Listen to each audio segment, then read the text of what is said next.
So today I want to talk about the Steam machine, which has been plastered all over social media, news websites, YouTube, and now of course I'm making a video on it. Now you might be assuming I don't do computer games, and you'd be right, I don't do computer games. However, what I'm talking about today with the Steam machine is more specific to operating systems than the computer gaming side. However, that will come into it because there's an important observation here that maybe some people haven't realized. So anybody who isn't aware or has been living under a rock, the Steam machine is the latest attempt by Valve, who makes Steam, the proprietary or whatever you want to call it, service for computer games to buy, rent, download, whatever. You probably are aware of that, and you probably know therefore exactly where we're going with this, because the Steam machine is their latest attempt at making effectively a games console. However, it's not strictly a games console, it's strictly a PC, but with a twist. And the twist is very specific to operating systems and people and attitudes to computing in the modern day. So if you think of legacy computing with the PC, particularly with Microsoft and Microsoft Windows, since the 1990s particularly, Microsoft have effectively been the dominant force in PC computing, in your desktop computing. And when they did this through Microsoft Windows, they effectively took over the hardware market by shipping licensed Microsoft proprietary Windows with every computer that was sold. A masterstroke, right? Because effectively everybody was locked into Microsoft. Now, Microsoft have continued this practice over decades and technically still continue it now. However, things are changing quite dramatically. This channel's covered it, other channels have covered what's changing dramatically in the desktop, laptop, and let's say PC market. And let's say, first of all, with Microsoft, just recently alone, they tried to effectively kill off people's hardware, people's computers, by ending Windows 10 and effectively making it impossible for relatively recent computers to upgrade to Windows 11. Now, this is the first big surge of users to potentially Linux. Now, it will be interesting to see how that materializes, but you might think it was a big shot in the foot for Microsoft, a big, foot gun. Might be the case. Now, they're obviously hinging on the fact that people generally behave as they've always behaved by buying a new computer. And they're probably right on this. However, one of the things that's been changing is gaming on Linux and gaming on computers. And this ties in directly with Microsoft. And one of the reasons we have, say, the Steam machine and Steam OS, the operating system, which is a Linux operating system, is because Valve, obviously, in the long term, can't abide Microsoft, don't trust Microsoft, feel that Microsoft are a permanent liability to their business, and not actually very good. So that's one of the reasons why Steam OS and the first iteration of the Steam machine, and then of course you had the Steam Deck. So why is this so important for desktop computers, for PC computers?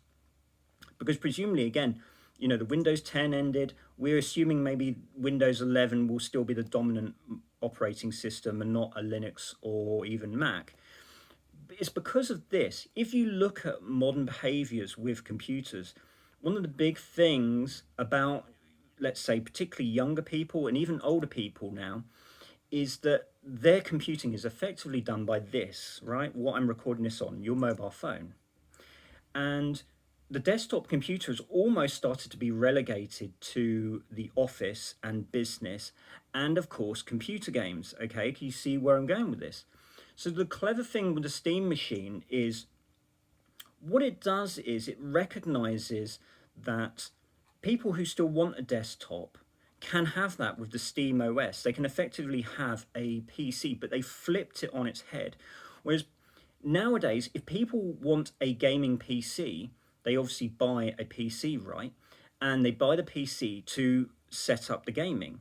Now, Valve has turned that on its head because a lot of younger people and a lot of people don't use their desktop as a desktop computer in the true sense. They use their phone, and really the PC is just a means to play computer games. What Valve has realized is turn it on its head, build a computer games machine, but not technically a console, and chuck in, by definition, because it runs on Steam OS, the Linux Arch operating system, the operating system at the end. And the clever thing about this is that because Valve have worked so hard on Proton, the compatibility layer, with playing computer games that are, let's say, more native to Windows, is that it's a breeze now. It's so easy, and the performance is either better or near the same. So now people effectively just see the Steam machine as a console, which is why, or as a gaming PC, the reason they wanted to buy their PCs in the first place. So really, Microsoft are probably in long-term big trouble.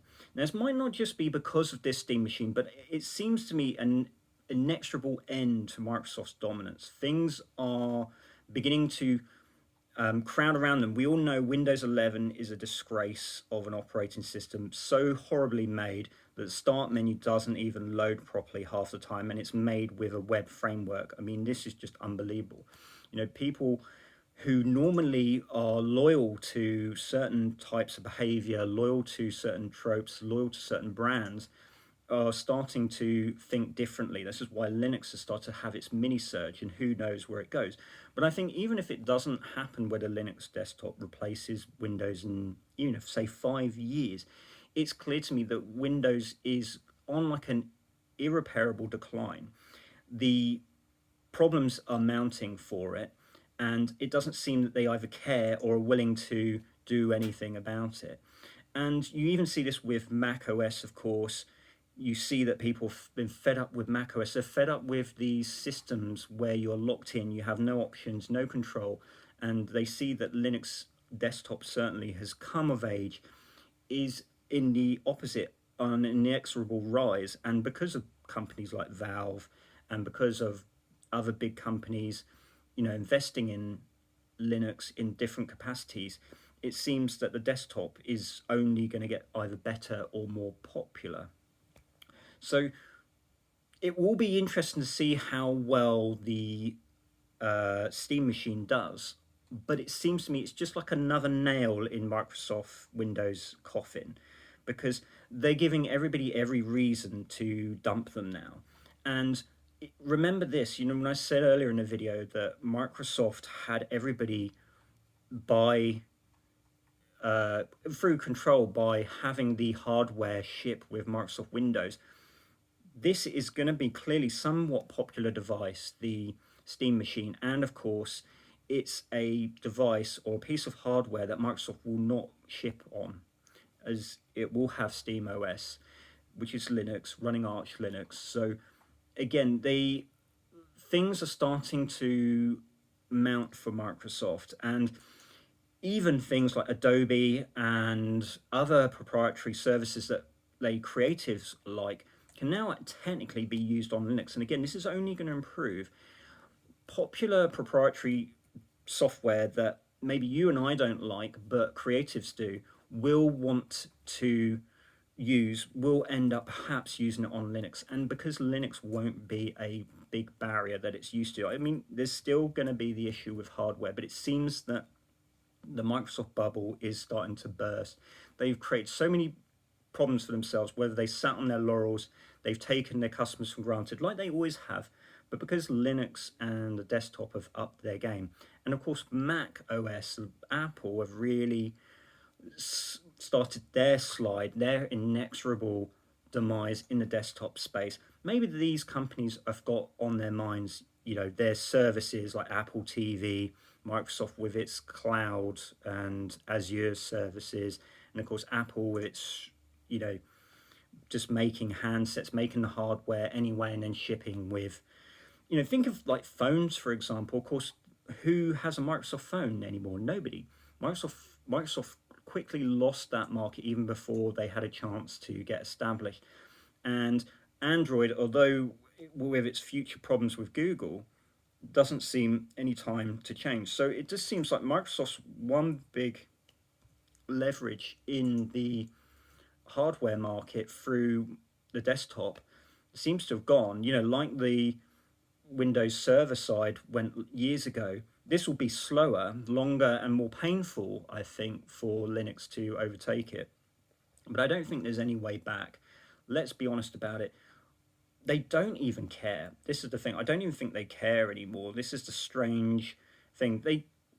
I think it's a huge boon of financials for them, but I just think they just effectively just want to have servers and there's your platform running, say, Linux containers, this kind of thing. Who knows? Maybe I'm being naive, but and every Microsoft statement now is all about AI, and I think a lot of people can see if they're using AI in a lot of their code, the demise of their desktop has got to a point where it's clearly unloved, clearly uncared for, and Linux is just ripe for the taking of its crown. Whether that will literally happen, I don't know. But if you start seeing Steam machines next year in people's homes, you have a ready made PC with a powerful internal system, and people will have bought it to play the games and just to, you know, get straight into their gaming and then maybe do a bit of desktop stuff that they can't do on their phone. Now, obviously, to you and I, this is not necessarily the way we would want to behave. The the desktop and the laptop, let's say, is the king of computing because you can't really do your work on your phones, but they're not really speaking to people like us, so it doesn't really matter. But what it does mean is that finally maybe we don't have to suffer Microsoft in the long term. I don't think it's going to disappear in business anytime soon because business is has a long arm and Microsoft has a long shadow over business because companies don't like so much change in so many circumstances, and they'll suffer the worst software because at the top of a company, they don't have to deal with the consequences of terrible software as long as it makes money. It's the employees have to worry about the Microsoft software, the proprietary systems that suck. But because they don't really get the choice, they just have to put up with it and make sure that the company makes money. The company doesn't care how they make that money, they don't care really about the software. So Microsoft and business are probably still going to be like that for the long term, and that's fine. They can have that for the time being, but hopefully things are only going to get better for Linux. Things are only on the up for the Linux desktop. It will be interesting to see over the next year whether this will be a dramatic change. Maybe they'll hit 10% market share, which doesn't seem so unrealistic anymore, but we will see. So what is there left for Microsoft to do? I don't know, because they seem to, make their desktop worse and worse. Anyway, I've rambled on enough now, so I think I'll leave that video there. What do you guys think of the Steam machine? Do you think Microsoft are in big trouble? Like, I think they're in big trouble, but I think this is in the longer term. I think we're talking over perhaps decades even. It's not going to be soon, but I think it's impossible. I don't see them recovering. I just think the trend is bad for them. But yeah, put it in the comments and I will finish the video there. So you know what to do with the fake YouTube. You can like, comment, subscribe, and I want to give special thanks to the Patreons. That's Sean, that's HTX80Nerd, and Soul. Thank you guys for your support very much.